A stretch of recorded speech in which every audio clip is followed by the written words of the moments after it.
48 आहेत, 29 झोपडपट्ट्या MIDC आहेत. सिडकोच्या 17 आहेत आणि शासकीय जागेवर महाराष्ट्र शासनाच्या जागेवर 2 आहेत. अशा एकूण 48 झोपडपट्ट्या आहेत. आणि आता जर जो त्यांनी सर्वे केलेला तो जो लाभ मिळणार आहे तो जवळजवळ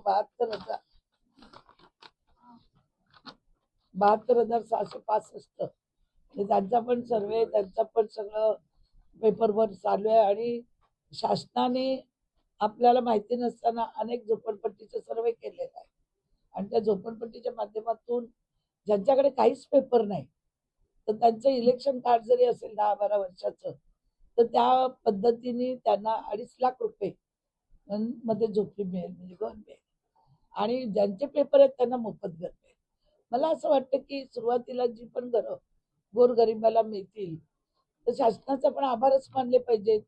आज इंचभर जागेसाठी आपण बघतोय प्रत्येक मीडिया चॅनलमध्ये भाऊ भाऊ, बहीण बहीण, आई बाप, काका चुलते शेताच्या बांधावर एकमेकाला मारत आहे.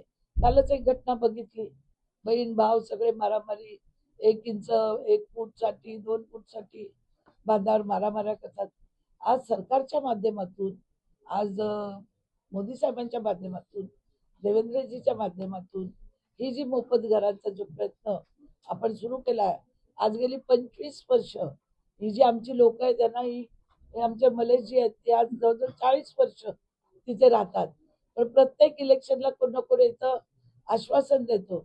मी कधी आश्वासन नव्हती दिली, पण या इलेक्शनला मी त्यांना सांगितलं होतं की कारण मला शिवाजीनगर मधून जो अनुभव मिळाला होता, ज्या माझ्या मिटिंग झाल्या होत्या, त्यावेळी मला असं वाटत होतं की लवकरात लवकर आपण या पट्ट्यामध्ये चांगलं काम करू शकू.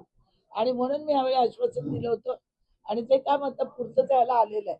आणि म्हणून आज मी तुम्हाला सांगून लवकरच एक कार्यशाळा घेऊन एक मोठा मेळावा, आणि त्या मेळाव्याला सुद्धा आदरणीय आमचे राज्यमंत्री त्या मेळाव्यामध्ये येऊन या लोकांना मार्गदर्शन देऊन, आज एक दीन दुबळे गरीब लोक आहेत, सर्व समाजाची लोक आहेत. याच्यात आपल्याला कुठला भेदभाव, जातीभेद नाही, रंगभेद नाही, पक्षभेद नाही, जो येईल त्याला घर, असा आपला हा कार्यक्रम आहे.